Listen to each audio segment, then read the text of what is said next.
whole Reaper part came from a basic worry that I might be mortal, I might not have a long life. I had a heart rhythm diagnosis and didn't know where that was going. It was, wound up to be not at all life-threatening, but it got me thinking about it. The story of two lovers that are separated by the death of one of the partners. Miraculously, the guy comes back and they just go to some other place, that's not here, not our reality. It was the first song I wrote after getting the multi-track tape recorder, the TAC 3340S 4-track tape recorder. Everybody in the band had bought either a Docorder or a TAC 3340S. You can actually work on material by yourself in your own house. That's how Buck wrote Reaper. Just like a clean sheet of paper, just the guitar riff came out, I put that down, and then I started writing around the guitar riff. Lyrically, the first two lines of the song sort of wrote themselves. It took another about 6 weeks to come up with the rest of the story, to figure out where it went, get the right words in the right places. I was able to take the original guitar lick and then record the other parts against it, sort of right that way, and then I made a proper demo where I recorded everything again in order with the arrangement in mind. So that's the way that went. If you had a song demo, you just distribute it to the rest of the band on cassettes. So the band heard my concept of the arrangement, which is, if you compare the demo to the release version, it's very close. He laid that song on everybody, and I'll be honest, I thought it was a little light for us because we were sort of a heavy band, but everybody liked it. Not that I didn't like it, I just thought it was a little light. I said, it doesn't really sound like BOC. His demo was pretty awesome, and some people in the band thought, it was like too much of a pop song. I didn't. I actually thought it was a hit when I heard it. I'm no expert on hits. I don't want to pretend that I am. I heard it and I was like, whoa, the riff is good, but the song itself is great. Yeah. And then he was going to change the laws, put some words in there, and no, don't leave the laws. Yeah, leave that. Leave the laws. It was recorded at the New York record plant. We recorded the basic track of my guitar and bass and drums. Then the other parts were layered on after. Then the vocals came. Then I think the guitar lead came after the vocals. And the last thing to go on was the cowbell. The chords are magic chords. The sound is glorious. It's something that you can't do on a digital basis.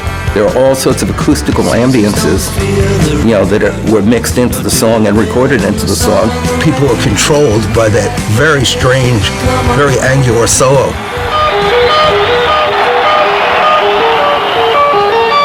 Rock and roll bands are designed, created for concerts with fireworks and lasers and energy. The solo's job is to give a taste of that.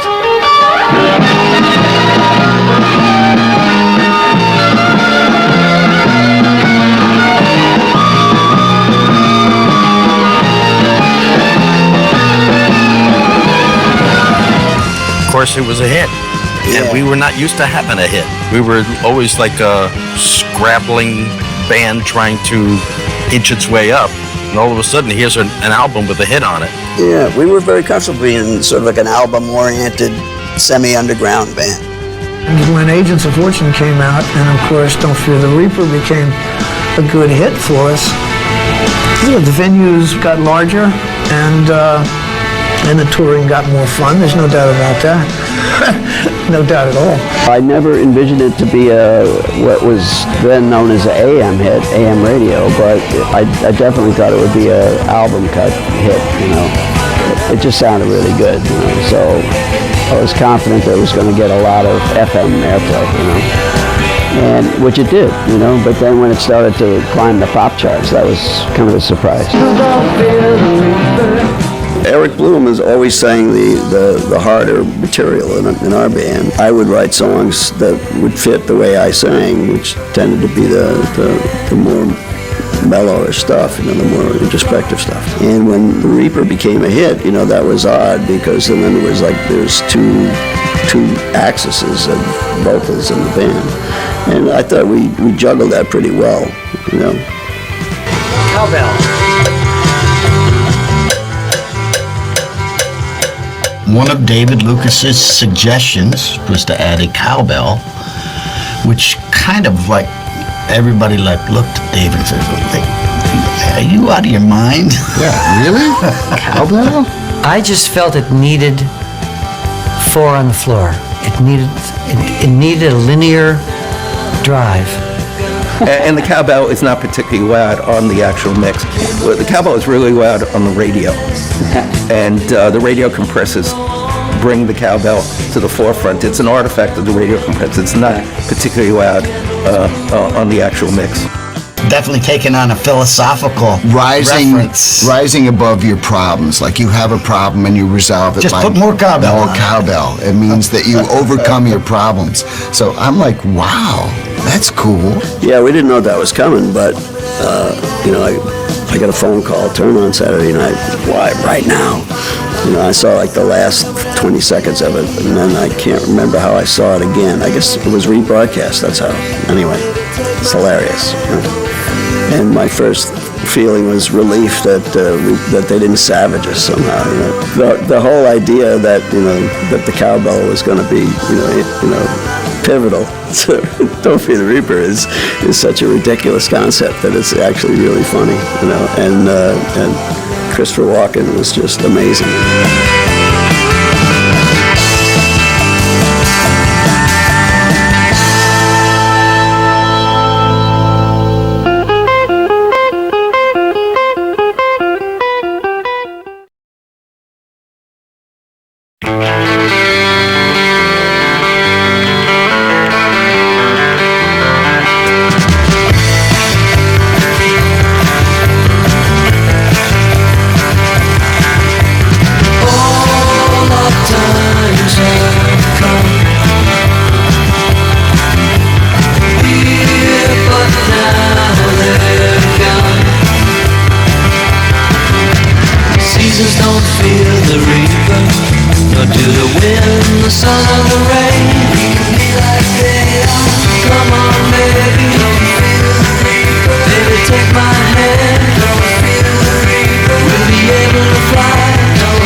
sadness, and it was clear she couldn't go on. The door was open and the wind appeared. The candles blew and then disappeared. The curtains flew and then he appeared. Don't be afraid, come on baby, she had no fear. And she ran to him, they looked backward and said goodbye. She had taken his hand.